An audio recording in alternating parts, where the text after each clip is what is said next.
नमस्कार दोस्तों आज का हमारा टॉपिक रहेगा शिक्षा मनोविज्ञान का इंपॉर्टेंट टॉपिक चिंतन।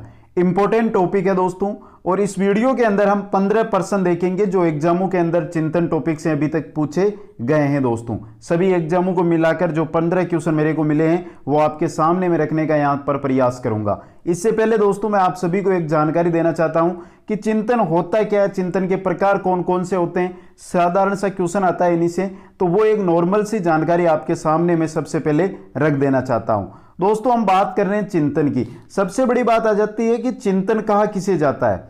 एक बार सभी मित्र है जो ध्यान से सुन ले, छोटी सी चीज है जिसको मैं आपको मात्र 2 या 3 मिनट में चिंतन टॉपिक है उसका रिवीजन करा दूंगा, फिर हम ये 15 क्वेश्चन है वो देख लेंगे। दोस्तों चिंतन होती क्या है, सबसे पहली बात आ जाती है कि चिंतन है तो ये याद रखना, चिंतन एक मानसिक क्रिया होती है, मानसिक प्रक्रिया या मानसिक क्रिया होती है। क्या होती है? मानसिक प्रक्रिया। ये चीज आपको याद रखनी है, एक क्वेश्चन इससे सीधा भी पूछा जाता है। अब दोस्तों ये चिंतन है, ये होती कब है? जब हमारे सामने कोई समस्या आ जाए। क्या आ जाए? समस्या अगर हमारे सामने आ जाती है तो उस समस्या का हम क्या करते हैं, समाधान करने के लिए जो उसके प्रति हम अनुक्रिया करते हैं, समाधान के प्रति जो अनुक्रिया हमारा मस्तिष्क करता है, समस्या के प्रति जो समस्या आती है उसके समाधान के प्रति जो अनुक्रिया हमारा मस्तिष्क करता है उसी को क्या कहा जाता है? उन समस्या और अनुक्रिया के मध्य जो बीच के अंदर जो प्रक्रिया चलती रहती है उसी को क्या कहा जाता है? चिंतन कहा जाता है। दोस्तों ये याद रखना है। तो समझ गए होंगे दोस्तों चिंतन किसे कहा जाता है? उद्दीपन, या उद्दीपन को हम समस्या भी कह सकते हैं। उद्दीपन और उसके प्रति की गई अनुक्रिया के मध्य जो क्रिया चलती रहती है, जो प्रक्रिया चलती रहती है उसी को कहा जाता है चिंतन। दोस्तों ये हो गया चिंतन। अब बात करते हैं कि चिंतन है ये प्रकार कितने का होता है। तो दोस्तों चिंतन के 2 प्रकार होते हैं। कौन कौन से होते हैं वो बता देता हूं। पहला प्रकार होता है आपका सौली चिंतन। सौली चिंतन पहला प्रकार ये, और दूसरा जो हमारा प्रकार होता है वो होता है यथार्थवादी चिंतन। कौन सा? यथार्थवादी चिंतन। इनसे ज्यादातर क्वेश्चन आते रहते हैं। दोस्तों बात करते हैं सौली चिंतन किसको कहा जाता है।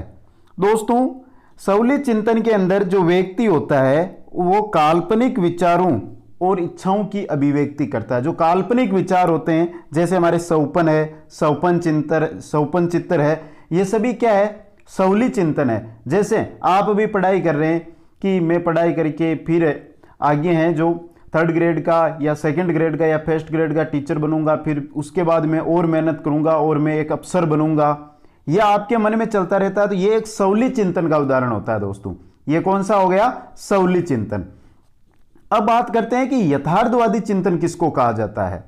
दोस्तों यथार्थवादी चिंतन जिसका संबंध यथार्थ यानी वास्तविकता से होता है उसी को क्या कहा जाता है? यथार्थवादी चिंतन कहते हैं। दोस्तों जैसे कोई व्यक्ति एक कार में बैठकर सफर कर रहा है और अचानक कार रुक जाती है, तो ऐसी समस्या के अंदर जो चिंतन उत्पन्न होता है उसको यथार्थवादी चिंतन कहा जाता है कि किस समस्या के कारण ये कार रुकी है। तो ये चिंतन के 2 प्रकार होते हैं। दोस्तों अब यहां पर तीसरा चीज ये है कि चिंतन है दोस्तों, इसके साधन क्या क्या है। चिंतन के साधन, इनसे भी क्वेश्चन है एग्जाम के अंदर आ रहा है दोस्तों कि चिंतन के साधन कौन कौन से होते हैं।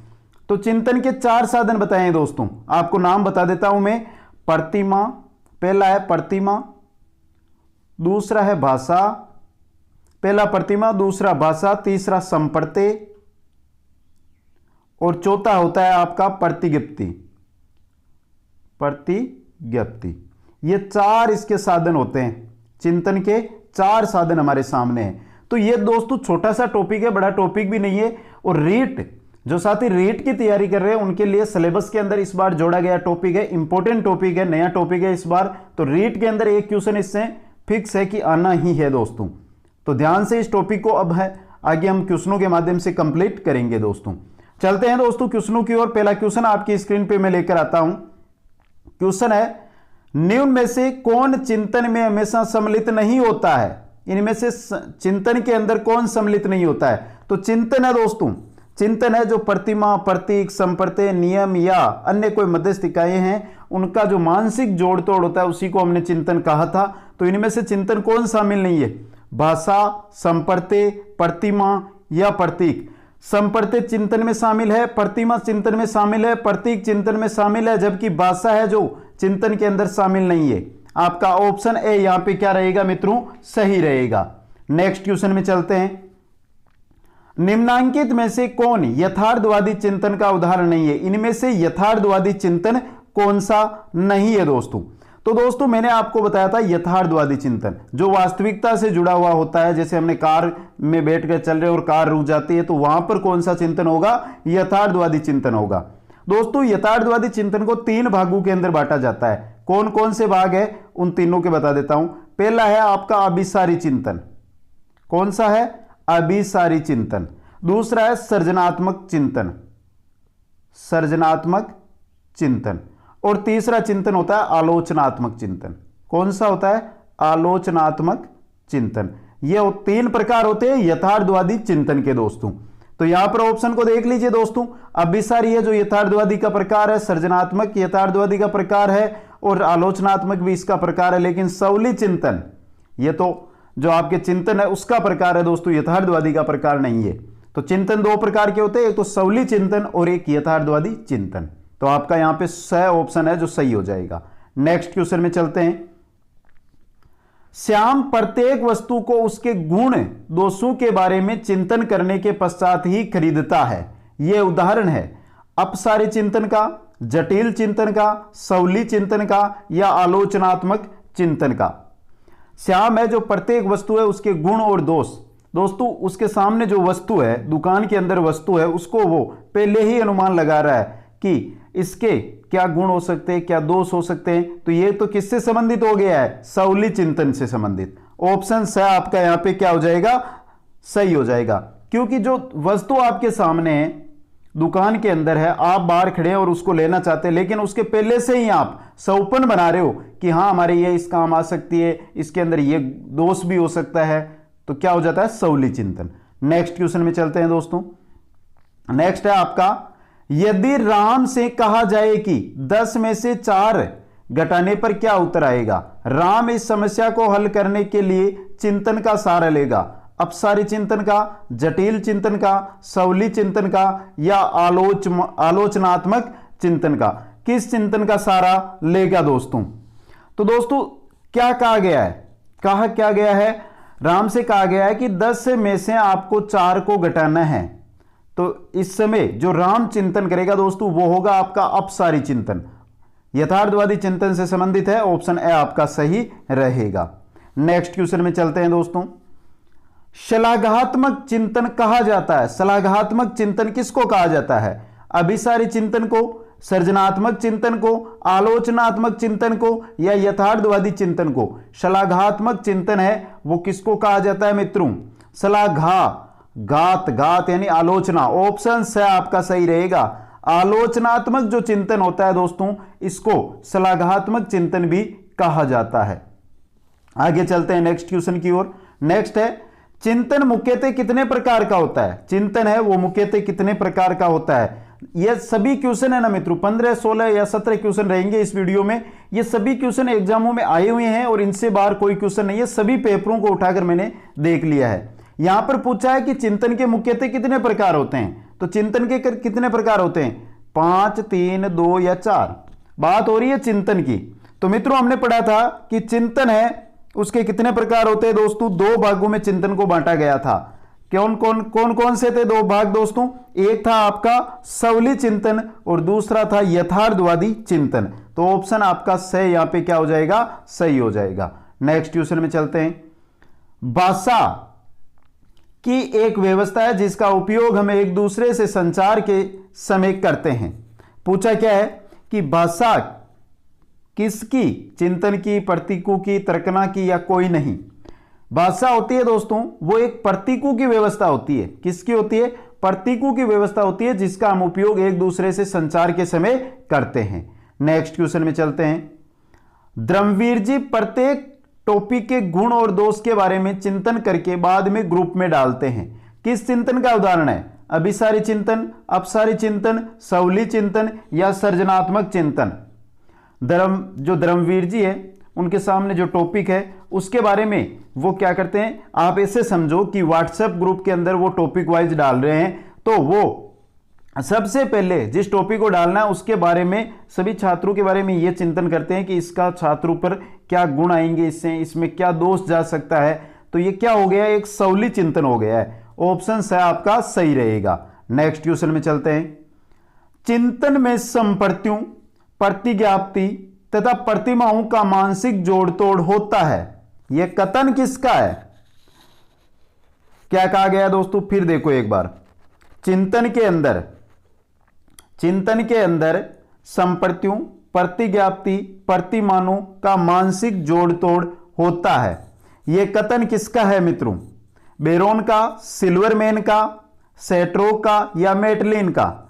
तो दोस्तों ये कथन किसका है मैं आप सभी को बता दूं कि यहां पर चारों ऑप्शन आपके गलत है। ऑप्शन ई था लेकिन वो हट गया है। यहां पे सही आंसर रहेगा आपके कागन और हेमेन का कथन है। ये किसका है? कागन और हेमेन का। और ये कब कहा था? 1976 के अंदर। नेक्स्ट क्वेश्चन में चलते हैं। नेक्स्ट क्वेश्चन है दोस्तों, सौपन चित्र तथा अभिलाषा आदि उदाहरण है तर्कना के, प्रतिमा के, सौली चिंतन के या यथार्थवादी चिंतन के? तो मैंने बताया था दोस्तों, उदाहरण दिया था सौली चिंतन में कि सौपन है, सौपन चित्र है, ये किसके है? ये सौली चिंतन के हैं। ऑप्शन 3 आपका सही रहेगा। नेक्स्ट क्वेश्चन में चलते हैं। यथार्थवादी चिंतन है, इनमें से यथार्थवादी चिंतन कौन सा है? अभिसारी चिंतन, सृजनात्मक चिंतन, आलोचनात्मक चिंतन और उपरोक्त सभी। तो ये 3 प्रकार हो गए सृजनात्मक चिंतन के। उपरोक्त सभी आपका यहां पे सही रहेगा। नेक्स्ट क्वेश्चन में चलते हैं। निगमनात्मक चिंतन है, अभिसारी चिंतन, सृजनात्मक चिंतन, आलोचनात्मक चिंतन या इनमें से कोई नहीं? निगमनात्मक चिंतन किसको कहा जाता है? निगमनात्मक चिंतन कहा जाता है आपके अभिसारी चिंतन को। ऑप्शन 1 आपका सही रहेगा। नेक्स्ट क्वेश्चन में चलते हैं। सृजनात्मक चिंतन है, निगमनात्मक चिंतन, आगमनात्मक चिंतन, आलोचनात्मक चिंतन या इनमें से कोई नहीं? बात हो रही है सृजनात्मक चिंतन कौन सा है? सृजनात्मक चिंतन। तो दोस्तों सृजनात्मक चिंतन होता है आपका आगमनात्मक। उदाहरण से नियम पढ़ा होगा दोस्तों, वो नियम दोस्तों, वो चिंतन। नेक्स्ट में चलते हैं दोस्तों। पहले से ज्ञात नियमों एवं तथ्यों के आधार पर एक निश्चित निष्कर्ष पर पहुंचना है। यहां पे मित्रों आप क्वेश्चन को पढ़ें। पहले से ज्ञात नियमों या तथ्यों के आधार पर एक निश्चित है, नियम पता है फिर आगे जा रहे हैं, तो कौन सी होगी यहां पर तर्कना? निगमनात्मक तर्कना, आगमनात्मक तर्कना, आलोचनात्मक तर्कना या सादृश्यवाची तर्कना? तो ज्ञात नियमों की बात हो रही है तो निगमनात्मक तर्कना। ऑप्शन 1 आपका सही रहेगा। नेक्स्ट क्वेश्चन में चलते हैं। गलत कथन है, बहुत अच्छा क्वेश्चन आया ये। इनमें से गलत कथन कौन सा है? देखते हैं दोस्तों। चिंतन सदैव लक्ष्य की ओर उन्मुख होता है। चिंतन क्यों किया जाता है? जब समस्या आती है तभी चिंतन किया जाता है। तो जो समस्या है उसके लक्ष्य को देखकर ही चिंतन किया जाता है, तो लक्ष्य की ओर उन्मुख होता है दोस्तों, सही कथन है। चिंतन के मुख्यतः 2 प्रकार है, सौली चिंतन और यथार्थवादी चिंतन। यह भी सही है, हमने देख लिया है। तीसरा है चिंतन के मूल तत्व मानसिक प्रतिमा, तर्कना, निर्णयन तथा समस्या समाधान है। यह भी सही है। मानसिक प्रतिमा होती है दोस्तों चिंतन में, तर्कना होती है, निर्णय लिया जाता है और समस्या का समाधान किया जाता है। यह भी क्या है? सही है। चौथा है चिंतन एक ऐसी सामाजिक प्रक्रिया जो सभी प्राणियों में पाई जाती है, जिसके माध्यम से हम सूचनाओं को प्रहस्तन करते हैं। दोस्तों चिंतन तो एक मानसिक प्रक्रिया, सामाजिक प्रक्रिया थोड़ी है। तो यह क्या आपका गलत है चिंतन के बारे में।